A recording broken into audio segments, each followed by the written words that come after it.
Okay, you guys. So this is gonna be one of the longer book reviews that I give, I'm sure, because I have so many thoughts. I have so many thoughts, and this is gonna be chaotic. So get ready for chaos.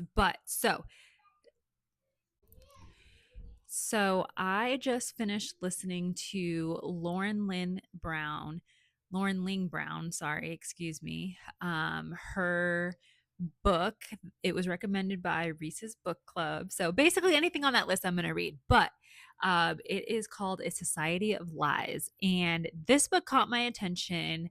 I chose to read it because I had my little Audible credit, and I'm a work girly. I work corporate, I work in HR. So while I'm doing all my little HR things, I like to listen to a few books. So I love the idea of fictional writing about secret societies. I 100% believe that they exist, especially within Ivy League schools. I think, like, at this point, duh. And so this story is basically about a woman who was a part of one of these secret societies and at Princeton, and some things happen during her time there. And then her younger sister, they're 10 years apart, she goes to Princeton, and she's doing everything she can to just kind of make sure that her sister has the best opportunities but doesn't make the same mistakes as she made. And within this, there is a murder, a death.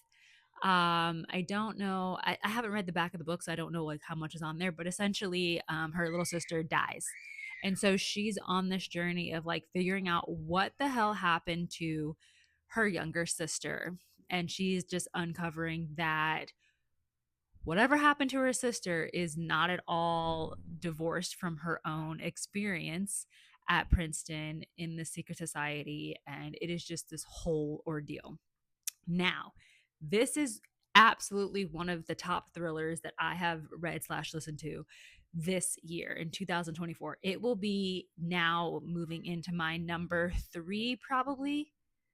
It might get time for number two. Y'all know my number one is still Amy Tintera's Listen for the Lie, but this might be number two or number three. I don't know. There's a book by I think PJ Vernon. Anyway, this was a great thriller. There were twists, there were turns, there were moments of like, oh, no, she didn't. Oh my God, like what? I had a lot of those moments.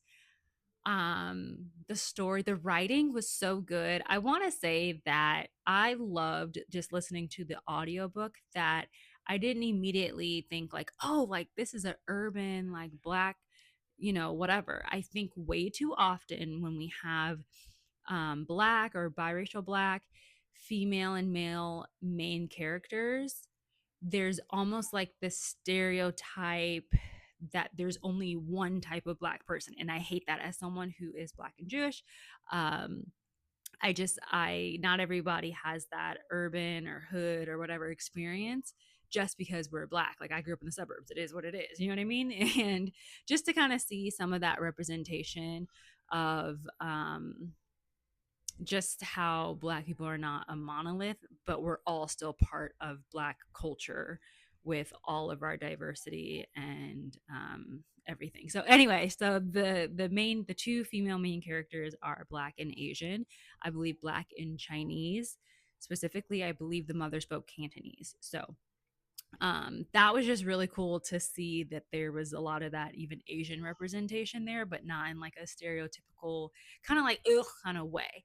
So of course, with the author's name being Lauren Ling Brown, I had wondered if that was her own makeup. I'm not sure her ethnic background, but of course, looking at her on TikTok here, I can see that maybe she was building these characters off of herself or her own background or something similar to it. And I love that breath of fresh air. So that definitely, I don't say that goes into my review really as far as like how many stars I'm giving it, but it was just one of those things that I noticed, and it was a breath of fresh air. And being able to listen on Audible, and I couldn't tell what race or whatever the narrator was, and I just it's time.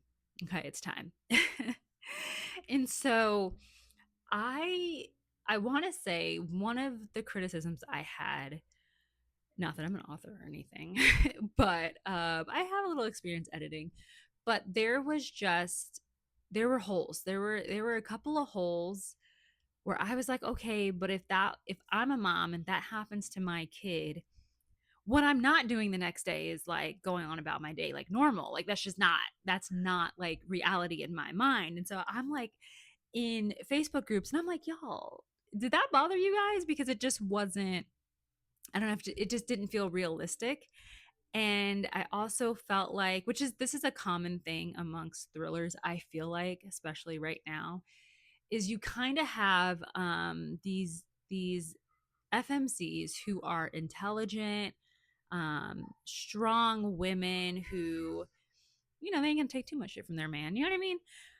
But then like they're just not they're doing things that an intelligent woman who was truly like scared and thinking through these things in my mind wouldn't do. And right, how can I even say this, because I've never really been stalked or paranoid to that extent or under that amount of pressure, so I get it, maybe that is like legit how it goes.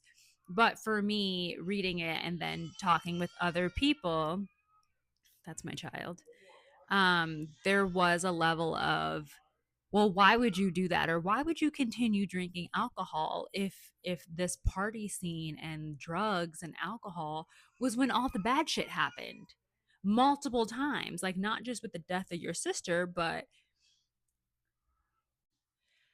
not just with the death of your sister. My light keeps going out, I'm gonna have to get a new one. But not just with the death of your sister, but like literally back when you were in college, like the worst thing that happened to you, which you hold some sort of like, you hold that at the forefront of your mind. Like, at what point do you say, you know what, I just don't need to drink when I'm feeling like I'm confused or paranoid or someone's following me? Let me not go get a drink. Like, I don't know, like that was driving me nuts, because in my mind I would have just stopped drinking, and I probably wouldn't have drank nothing nobody gave me ever. I don't care if you're my husband or not. If I'm not making it, I'm not drinking it, since I'm paranoid anyway. And I don't know, like you just, and maybe it's a case of maybe the author intended to make the reader feel that way. Maybe it's written in such a way where you go, well, I would never think that, or I would never do that, or I would never say that, only to have you reflect and be like, you know what? I don't know what I would do in that situation because I've never been in that situation. So I can't even really call that a criticism. It was just something that got on my last damn nerve, with the FMC Maya, like her decision making. I was like, this bitch the entire time. However, I am going to give this a 4.97 out of 5 stars, and I'm only taking away the point 0.03 because like I found myself a little just irritated, by the decisions that were being made. But definitely go get this book, read it, listen to it, whatever. This is a great book for book club, I think.